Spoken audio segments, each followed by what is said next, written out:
स्वागतम बच्चों। मैं उमाशंकर तिवारी, तुम्हारा कक्षा अध्यापक एवं हिंदी शिक्षक।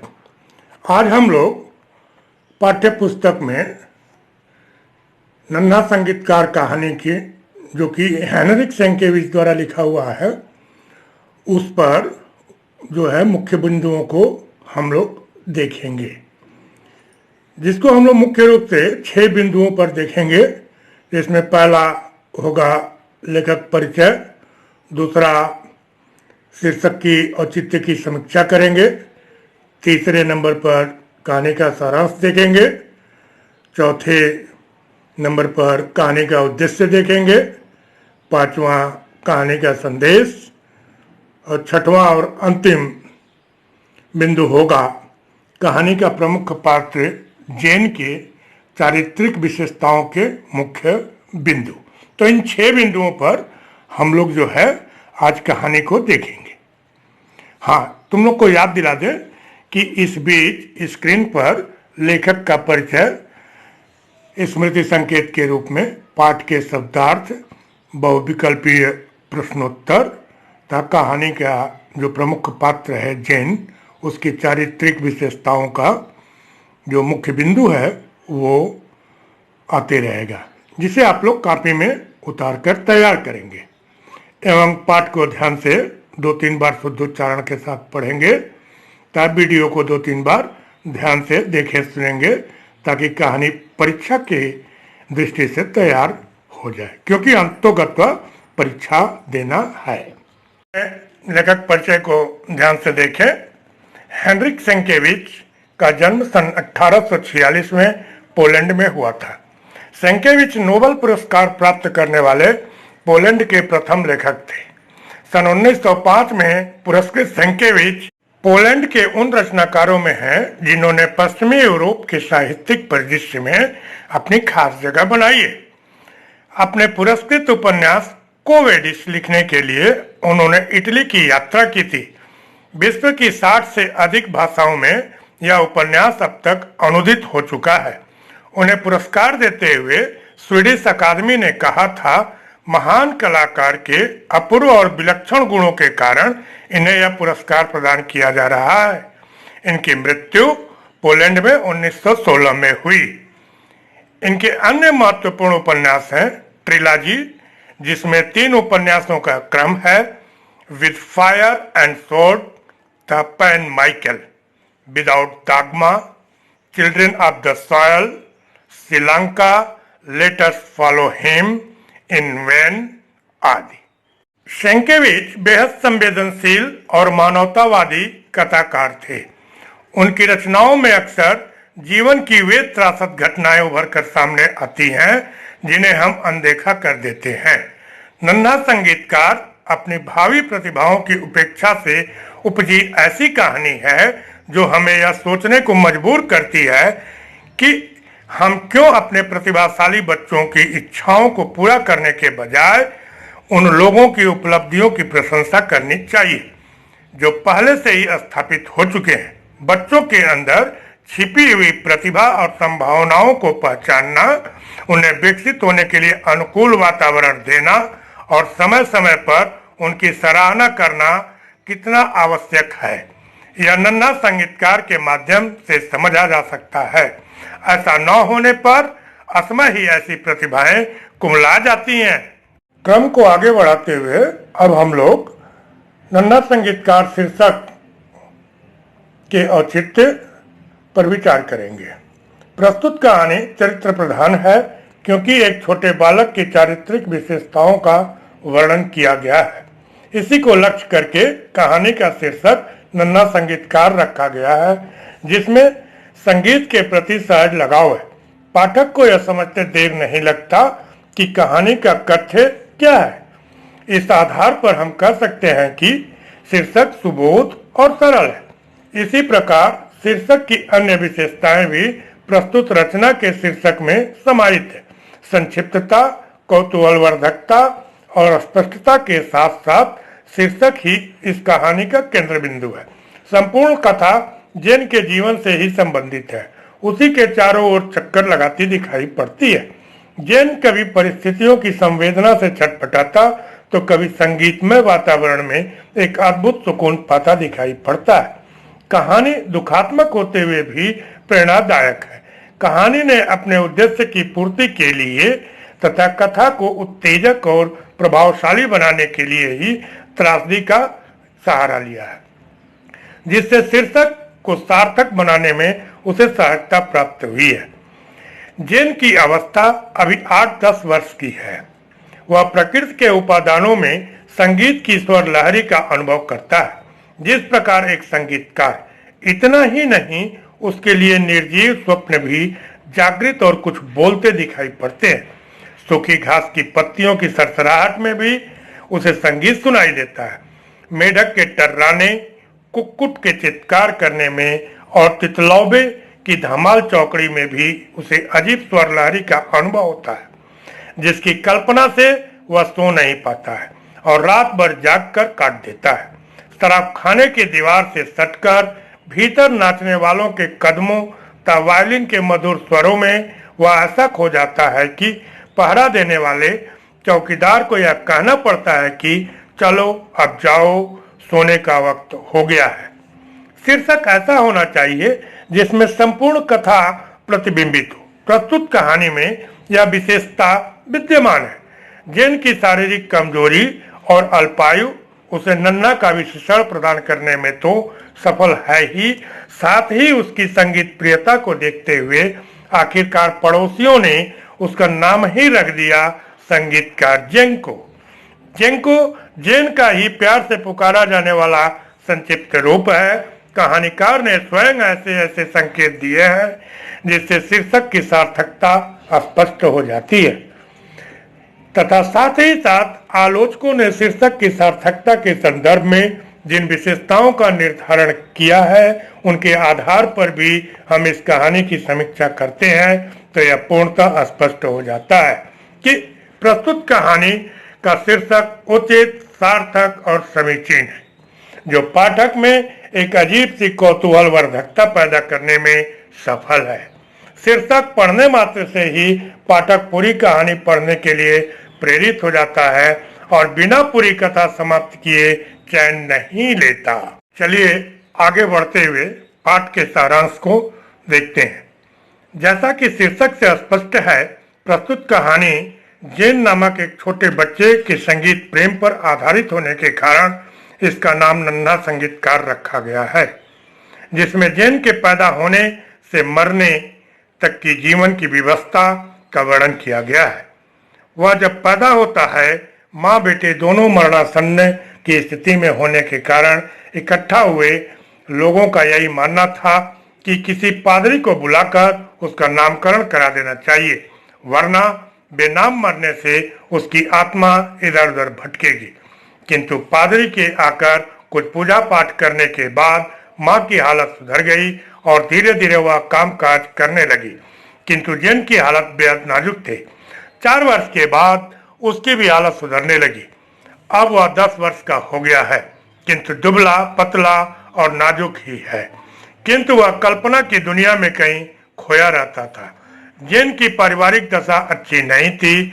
उसकी माँ मुश्किल से 2 वक्त की रोटियां जुटा पाती थी। बदहाली, व्यवस्था और भुखमरी ने जैन को स्वावलंबी बना दिया था।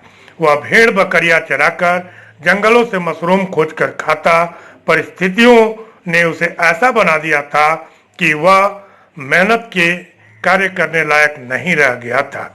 फिर भी ईश्वर ने उसे ऐसी विशेषता दे रखी थी कि वह प्राकृतिक उपादानों में एक अजीब सी स्वर संगीत लहरी का अनुभव करता। वह बेखौफ जंगलों में घूमता और भूखे रहकर भी समय काटता। उसके मित्र आश्चर्य जताते क्योंकि उन्हें न तो ऐसा कुछ महसूस होता, न उनमें जैन जैसी ईश्वर प्रदत्त विशेषताएं थी। खेतों खलिहानों, घास की सूखी पत्तियों, पेड़ों की सरसराहट, चिड़ियों के चहकने, यहाँ तक कि शराब खाने में बजते वायलिन और वहाँ थिरकते लोगों के पैरों की आवाज में भी जैन को एक विचित्र सा स्वर संगीत सुनाई देता। जैन को वायलिन से इतना प्यार था कि वह काठ के पटरे से घोड़े के बाल की सहायता से सारंगी बना डाला, किंतु उसमें भला वायलिन से स्वर संगीत कहाँ। जेन की वायलिन प्रियता ने उसकी बेजान जिंदगी का भी अंत कर दिया। बंगले के मालिक वायरन के बंगले के वर्दीधारी सिपाही के पास वायलिन था, जो अपनी प्रेमिका या नौकरों को खुश करने के लिए बजाता था, जिसकी धुन को जेन दुबक कर सुना करता था तब दीवार पर टंगे हुए वायलिन को निहारता रहता था। उसके लिए वह दुनिया की सबसे बड़ी चीज थी।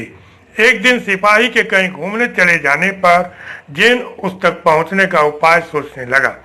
चंद्रमा की रोशनी में जेन को वायलिन पूरी तरह से चमकता दिखाई दे रहा था, जिसके तारों की झंकार की कल्पना में उसे हवा, पेड़, लताएं सभी सजीव होने प्रतीत होने लगी, जैसे मानो उसे वायलिन को पा लेने के लिए उकसा रहे हैं।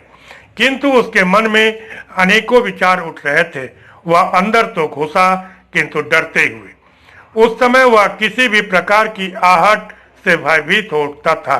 अपनी सांस को रोककर वह तेजी से भीतर घुसता चला जा रहा था। वह वायलिन के पास पहुंचकर एक अजीब से संतोष का अनुभव करने लगा। सिपाही बंगले में प्रवेश किया और माचिस की तीलियों से प्रकाश करता हुआ चिल्लाया, कौन है? तथा जेन पर लात घूसों की बरसात करने लगा। 2 दिन बाद जेन मजिस्ट्रेट के सामने था। उसकी दुरावस्था को देखकर मजिस्ट्रेट कुछ समझ नहीं पाता था, इसलिए उसने जेल भेजने के बजाय उसे कुछ बेंत लगाकर छोड़ देने को कहा, जिससे वह कभी चोरी न करे। किंतु मुट्ठी बुद्धि वाले चौकीदार ने उसे ऐसी बेरहमी से पीटा कि उस बेजान की सांसें रुक गई, जिसमें माँ उसे मरणासन अवस्था में उठाकर ले गई। अगले रोज जेन उठ नहीं सका। उसे उस अवस्था में भी पशु पंछियों और वृक्षों से वही संगीत सुनाई पड़ता था। वह अपनी बनाई सारंगी तो उसके पास रखी थी को देखकर वायलिन की कल्पना से खुश तो हुआ, किंतु माँ के कहने के बाद सिसकियां लेते हुए अपने मरने का आभास पाकर पूछा कि माँ, मुझे स्वर्ग में असली वायलिन मिलेगा? हाँ मेरे बच्चे, कहते हुए उसकी माँ रो पड़ी। अब जेन मर चुका था और उसकी माँ फूट फूट कर रो रही थी, किंतु जेन की आंखें खुली और निश्चल थी। मुख पर शांति, गंभीरता और दृढ़ निश्चय झलक रहा था। एक तरफ वायरन के परिवार के लौटने और इटली के कलाकारों की प्रशंसा भरी हलचल थी, तो दूसरी तरफ जेंको जैसे संगीतकार की कब्र पर कीड़े मकोड़ों की भिनभिनाहट। यदि जेंको को कोई समझ पाता और सुविधाएं मिली होती तो शायद वह दुनिया का सबसे बड़ा संगीतकार बन जाता। चलिए क्रम को आगे बढ़ाते हुए पाठ के उद्देश्य को देखते हैं। प्रस्तुत रचना नन्हा संगीतकार हेनरिक सेंकेविच की एक चरित्र प्रधान रचना है, जिसके माध्यम से कहानीकार ने यह समझाने का प्रयास किया है कि ईश्वर सभी दरवाजे एक साथ बंद नहीं कर देता, बल्कि एक दरवाजा बंद करता है तो दूसरा खोल देता है। यद्यपि जेन जन्म से ही दुनिया के लिए मरा हुआ था तथा परिस्थितियां भी जिसमें जीवंतता लाने के अनुकूल नहीं थी, फिर भी वह जो कुछ सुन और समझ सकता था दूसरों के लिए संभव नहीं था। जिसे लोग निठल्ला, बेकार और कमजोर समझते थे, उसमें भी ईश्वर ने संगीत की अद्भुत कलात्मकता भर दी थी। जिस प्रकार प्रकृति के कण कण में ईश्वरीय सत्ता विद्यमान होती है, किंतु उसका किसी को अनुभव नहीं होता, उसी प्रकार जेन को तो प्रकृति के सभी उपादानों में संगीत की अजीब सी स्वर लहरी सुनाई देती थी, किंतु अन्य सभी उसकी इस विशेषता को समझ नहीं सकते थे। जेन की परिस्थितियां भी कुछ ऐसी थी कि वह उसे संसार के सामने उजागर नहीं कर पाता था। उसे पग पग पर निराशा और असफलता ने ऐसा तोड़ा मरोड़ा कि उसे ऐसा अवसर ही नहीं मिला कि वह अपने अंदर के कलाकार को सबके सामने व्यक्त कर सके और सबको समझा सके कि संसार और संसार की सभी वस्तुएं संगीतमय है। प्रस्तुत रचना में कहानीकार का प्रमुख उद्देश्य यही समझाना है कि किसी के अंदर के कलाकार को हमें समझने की कोशिश करनी चाहिए और उसको विकसित बनाने के लिए उचित समय और साधन प्रदान करना चाहिए, तभी वह पल्लवित और पुष्पित हो सकेगी। अन्यथा उसी प्रकार से नष्ट हो जाएगी जिस प्रकार से जैन के साथ उसकी संगीत कला भी नष्ट हो गई, जिसे न तो उसकी मां समझ सकी न उसके साथी जो हमेशा उसके साथ रहते थे। किसी में अंतर्निहित विशेषता जन्मजात पैदा होती है और परिस्थितियों के संघातों से परिष्कृत और विकसित होती रहती हैं, किंतु परिस्थितियां जब इतने प्रतिकूल हो जाती हैं कि मृत्यु का कारण बनकर उभरती हैं, तो वही विशेषता व्यक्ति के लिए अभिशाप बन जाता है। आगे बढ़ते हैं और कहानी के संदेश को देखते हैं। प्रस्तुत रचना के माध्यम से रचनाकार ने यही संदेश दिया है कि गुणगेषु गुणा भवन्ति, अर्थात गुण जब गुण में मिलता है तभी उसका विकास होता है। जैन को संगीत की जो जन्मजात गुणवत्ता प्राप्त थी, जिसे वह पेड़ पौधे जीव जंतुओं सभी में सुनता था, उसे यदि साधन और सुविधाएं प्राप्त हुई होती जिसे मुखरित करने के लिए वह छटपटाता रहता था, तो वह अवश्य एक ऐसा संगीतकार बनता जिसकी आज विश्व में पूजा होती। अभाव और दारिद्र्य मानव जीवन का ऐसा दानव होता है जो उसके संपूर्ण जीवन और विशेषताओं को निगल जाता है।